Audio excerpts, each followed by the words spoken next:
Where's my belt?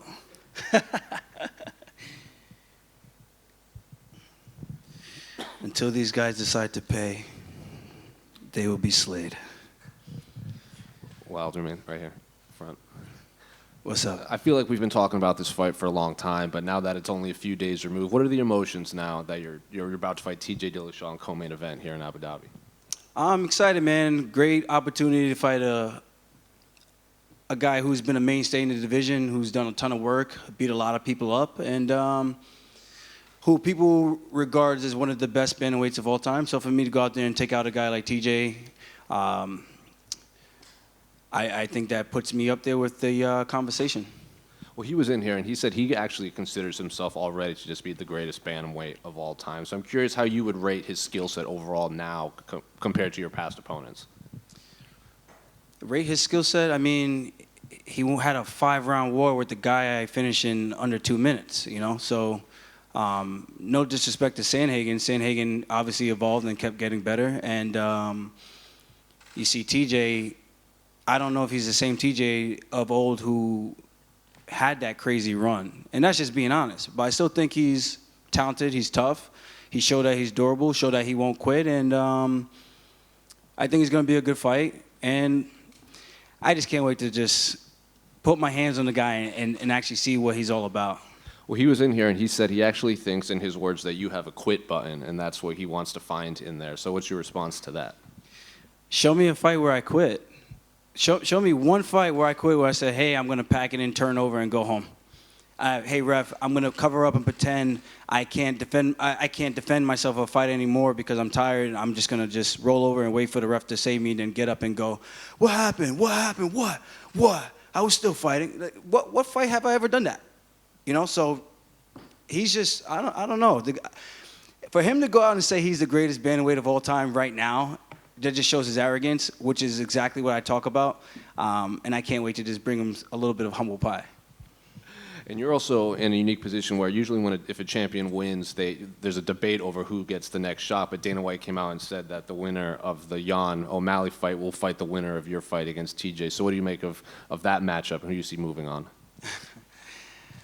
Man, Dana says a lot of things. So we still got the machine right here. So we'll see what happens and go from there. I got to get the job done and win first. And O'Malley and Jan, that fight has to be good as well. So that fight could be a snooze fest. We don't know. And if it does end up turning into be that, I guarantee Dana changes his tune. So it just all depends. Not every fight's going to be a barn burner. So I just got to go out there, do my job, handle my business, and then go from there. I'm not looking past TJ right now. I need to get past this guy. I need to skin the snake and just shut this guy up for good. Aljo, obviously you said that you have some queries about he might still be, doing some stuff behind the scenes. He said up here that he thinks that's just kind of mind games. You're maybe just trying to get under his skin. Is it mind games, or is that you just stating your opinion? That's me just stating my opinion. I mean, his teammates already outed him, saying that he's been doing it since he came from college wrestling. I mean, what more proof do people need, It's not my words, it's their words. Those are guys that he's trained with in those rooms and bled with and sweated with. So if he could do all those things with those people and they said that about him, I mean, why would they lie? So Mr. Needleshaw, he's been doing it for a while. I don't think he stopped. But regardless, I'm content with knowing that I'm going to get in there with him regardless. And whatever happens, I'm not going to make an excuse to say it's because of this. I have no idea. I'm going to fight him regardless, though. Hopefully he's not, and we get a fair fight. And if he is and I beat him, it's even that much better for me. You mentioned that, it's his opinion that he's the best bantamweight of all time is kind of crazy to you, but is his name on your resume still a great name to have? Is he still one of the best? No, he's definitely one of the best. I think it's crazy for him to say that he's the best based on what? I mean, you got Dominic Cruz, who still has the most wins based on his WC title wins and his UFC wins as well. I know it was a different era and different time, but he's still up there. It's like saying Anderson Silva's wins don't rank up to Izzy's right now. It's a different era. Izzy's fighting in a era where I would say people are much more talented based on when Anderson Silva had his crazy run. So I think it just depends on the people. The people have to look at those things and decide what's better and give us their judgment on who they think is the best. If I'm giving them my opinion who's the greatest bantamweight of all time, I'm going to say it's Dominic Cruz. And and I would like to think I'm right behind him. Not saying I'm the second best, but I think winning over TJ, I think who people highly regard, I think it puts me right in that conversation. Alja, to kind of go back to the PED conversation, did you see Dana White's comments kind of praising TJ to a degree, saying, he owned up to it like a man? Do you feel like that was kind of strange, or what did you think of those comments? Very strange, man. Dana's an interesting cat, man. I like Dana a lot, but some of the things I just have to wonder, like his reasoning and his rationale. Like, you're praising the guy who got caught and saying that he did it the right way and did it like a man. What is man? Like, what about that was manly? The guy got caught. He didn't come clean, Dana. I don't get it. And I think it's a very odd thing to say.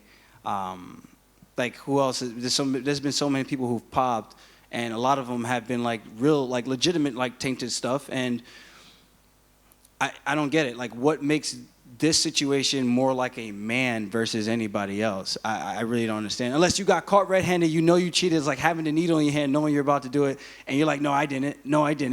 Then that's different. But saying that he's more of a man, it's a very weird and odd thing to say. So you are the only champion, technically, on this card. Do you know if that helps you a little more on the pay-per-view side? And Oliveira. No, my contract is my contract, so I get paid what I'm going to get paid based on the numbers and the sales. It would have been nice if TJ actually did a little bit more trash talking to build the fight. Given the fact that he actually doesn't like me, I thought he would have been a little bit more vocal, but he tends to shy away when people attack him with words. It doesn't seem like he's very good with words. He's just more like, shut up, you're stupid. That's kind of his trash talk. We've seen that over the years. So it is what it is. I get paid what I get paid based on the numbers, and that's that. So whether or not Oliveira's got the belt by his name, which I look at him as a champ, I think the world looks at him as the champ. You don't get an hour to make weight and come back to be the same exact thing. So something had to have happened with that scale. That's my personal opinion on that whole situation. But yeah, that's that with the pay-per-view. Yeah, and speaking of that, we had Sean O'Malley in here earlier, and I asked him what he thinks would be the bigger fight between you and him, or TJ and him, and he said you're not a draw and people don't care about you, and TJ would be the bigger fight. Do you disagree with that notion? Do you feel like people are pretty drawn to you in the sport, and you are someone that they want to throw down their money to see fight? I mean, they keep putting me on these pay-per-view cards. I mean, I'm not like the opener like O'Malley has been, but they keep putting me on pay-per-view events, so there's got to be something to that. I think I hit a completely different demographic than TJ does. I think I'm more of a relatable person than TJ is, and we don't have the metrics. The UFC has those metrics and those numbers. We don't get to see those numbers, so I have no idea how to deem myself a draw.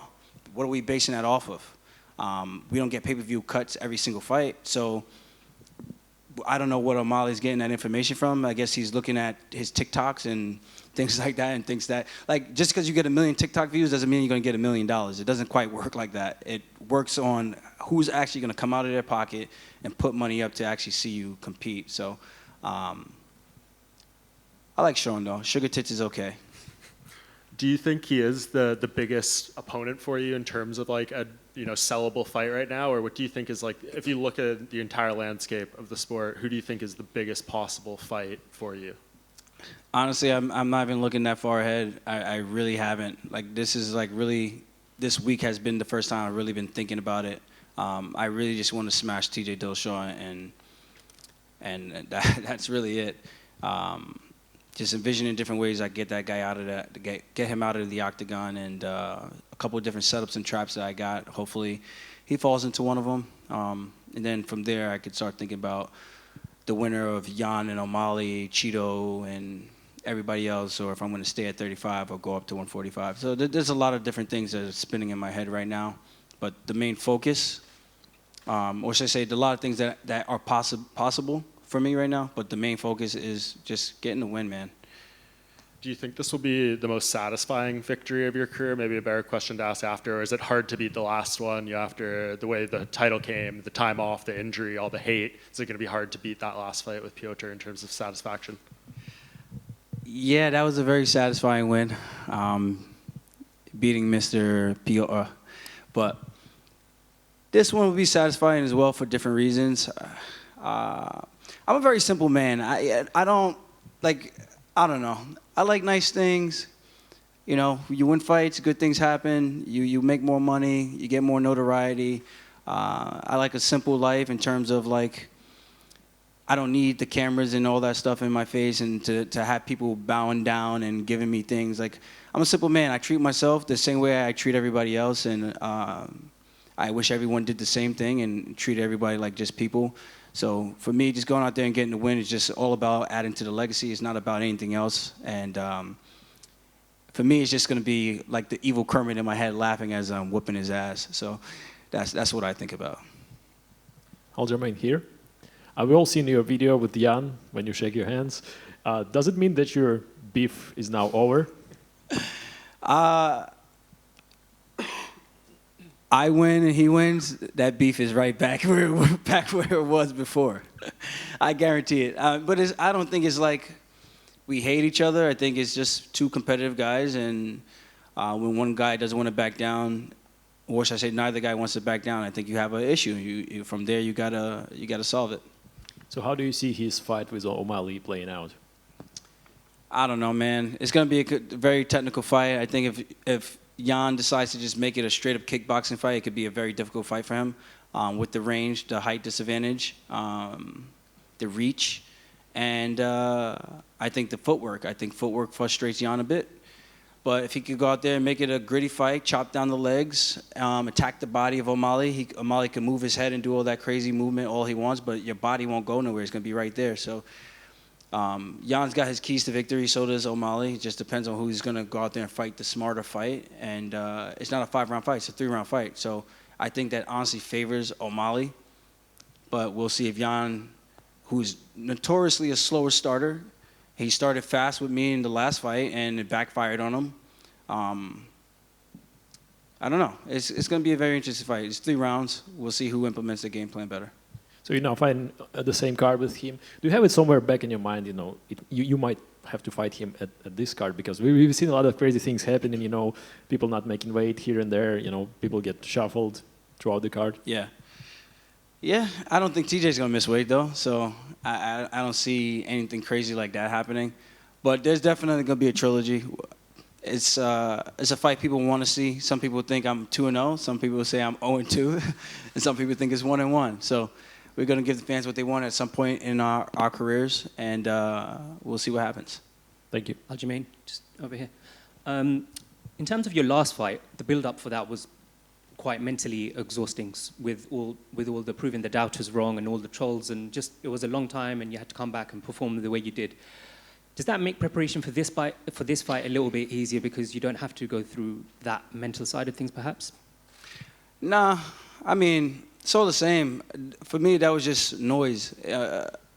You can ask any one of my teammates, my training partners, I think I do a pretty good job of just tuning things out and being able to compartmentalize things and separate this from that and go out there and be able to compete. You know, I got a lot of stuff going on in my life that people don't get to see or hear about, and it's just like everybody else, you know? So we all got our shit and our own problems that we got to deal with on a day-to-day basis, and just because we're athletes and we're competing at the highest level doesn't make us exempt from that.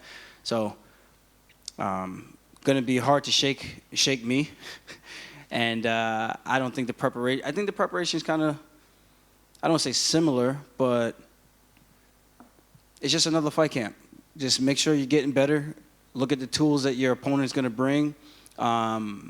Checking his bucket, make sure there's no needles in there, and just going out there and having a good time. And you've got a great sparring partner in Merab in your team. But I want to ask you about 2 guys who are also there to train with you and spar with you. 2 British Afghans, the Basharat brothers. Okay. How good do you think they are, and how far do you think they'll go in the UFC? They could go as far as they want to go, man. The sky's the limit for anybody. They have all the talent in the world. I've gotten to spar with both those guys, and they've come a long way since, I think, 2018 when I first met them in Liverpool. Not Liverpool, London. We trained back then. I was on my drinking tour. It was a victory lap. But I got to go see my grandma out there and everybody. So met them, trained with them, and then trained with them in Vegas. And they're high-level competition, man. So I think the sky's the limit. Both those guys, it's going to be interesting to see, if they get into a position like this, will they fight each other? And just finally, how great is it to have 2 Jamaican champions in the UFC now? And how was it spending some time with Leon over the past week or so? Leon's a cool dude, man. I wish we connected earlier in our careers. For some reason we didn't, but we're here now. And to see him, where he's come from, his storyline, all the fights falling through, COVID, eye pokes, so it's just been a crazy run for him. So it's inspiring to see him go through all that adversity and still get to a position where he could fight for the belt. And when it was starting to look bad, he found a way to win. And I'm friends with Usman as well. So that was kind of a bittersweet kind of thing to see. You never want to see a friend get put down like that. But of course, it was huge for the country and huge for Leon and his family as well. So those guys will do it again for a trilogy as well, and may the best man win. But it's been nice having him and having him in the room. He kind of just ran into the room and he was there, and it was cool to have him watching alongside and seeing what we were doing, how we were looking and training. Thanks, Aljamain. Hi, Aljamain. Yeah. Can you tell us a little more about your camp? How has that been, and how has UAE treated you? Camp's been good, man. We've been pushing the limits, doing sparring sessions with two bodies this time. Last time I did 3, but I thought that was a little too much, high risk for injury. This time we did 2, but we alternated rounds. So one guy, 1 round, round 2, new guy. Round 3, we had the first guy come back in again and just kind of getting that push where these guys are getting a break and then they're getting to push me while I'm tired. And things have been looking good, man. I'm very, very happy with my conditioning. I've added running to my workout. I never run. People think I'm crazy for that, but it's not a marathon, so I never figured to really run. I've done it before. I never really seen a difference, but we added some sprints, and I think things have been looking good. The UAE has been great. We started in Dubai. The hospitality there has been top-notch, taking care of us, the team. I didn't want to leave, So I'm hoping Abu Dhabi is going to be the same. From what I hear nothing but great things about Abu Dhabi as well. I can't wait to actually hang out here and visit the place and see some of the sights and eat some good food where I could get large and in charge again, get back up to 160-something pounds, be fat and happy. And yeah, man, that's what life is all about. I'm just enjoying the moment, taking it all in, and hopefully this card hopefully it delivers what we think it's going to do, because I think this is going to be a very special card for a long time. Thanks, Chaim. Here, Aljamain. Question from the Georgian. Gamajoba. Gajimarjos. You spent the whole camp with Merab Dvalishvili, who's one of the best bantamweights in the world, and you are the champion, and you know the iron sharpens iron. And how important is it in your camp to have Merab? Say that again? You know the iron sharpens iron, and Merab is one of the best bantamweights in the world. You are the champion right now. How important is it for you to have Merab in the camp? Oh, it's huge. People ask me about my conditioning. I said, if you need good conditioning, go get yourself a Merab. You get yourself a Merab and your conditioning would be no problem, So it's been great having him. We kind of came up around the same time. We both got to Serra-Longo around the same time, I think. I came down from college, and then I came back home to my high school and everything like that, and I found a couple of gyms that I wanted to check out, went to Serra-Longo and never left, And he came around, I think, shortly after that. I remember our first sparring session was insane. I was like, I don't know who this guy is or where he came from, but I like him, And ever since then, him working on his English, getting better with that, and us being able to communicate better, more efficiently, and getting to see more of his personality, because he's a riot, man. He's such a good time to hang out with. He's probably one of the funniest guys. But you won't get it unless you actually hang out with him. And then you're like, yo, I get it now. He's a good dude, man. He's one of those guys who will take his shirt off of his own back and give it to anybody. That's just his personality and that type of thing. So to have him like that, man, it's good to have him out here. We've been a part of each other's camps for a couple of years now, traveling with each other across the world, and hopefully we have many more good memories to come. Madloba. Gamashoba. Modi. Kargat. Aljo, just one more for you.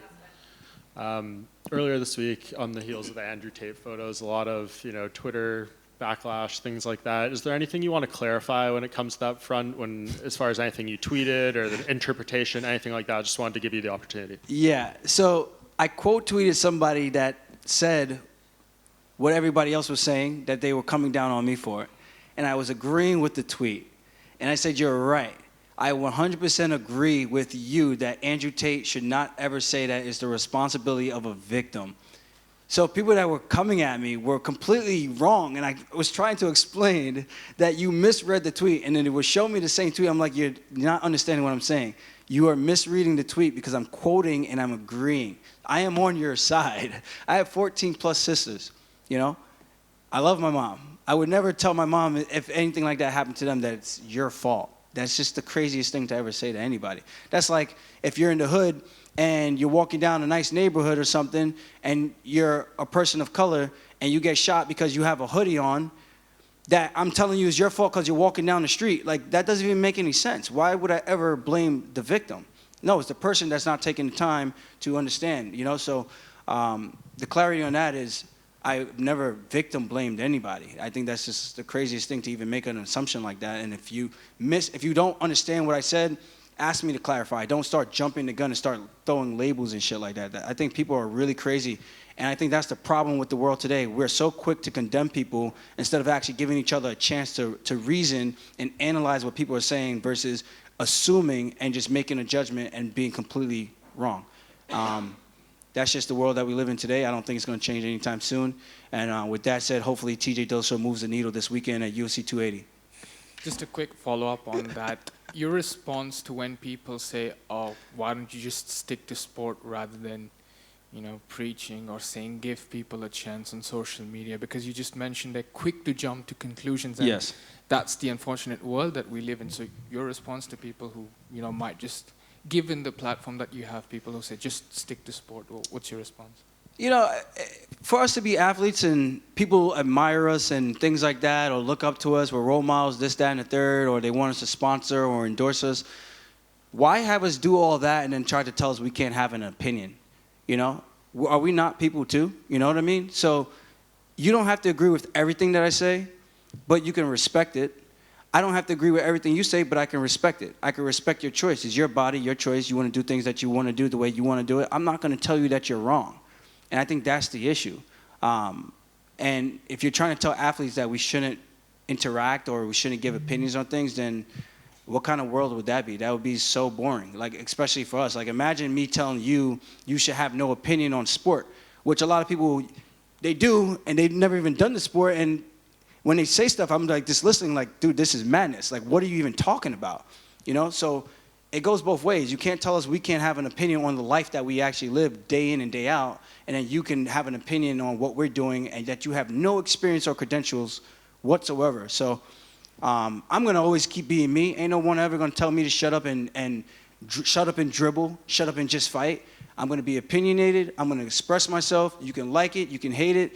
Whatever you do, that's your choice. But, you know, again, you don't have to, as long as I'm not hurting nobody, as long as I'm not causing any type of riots or anything like that, I think it's okay. And I think that's what makes the world a great place, because we can all be different people and coexist together. Thank you. Wishing you the best. Thank you, guys.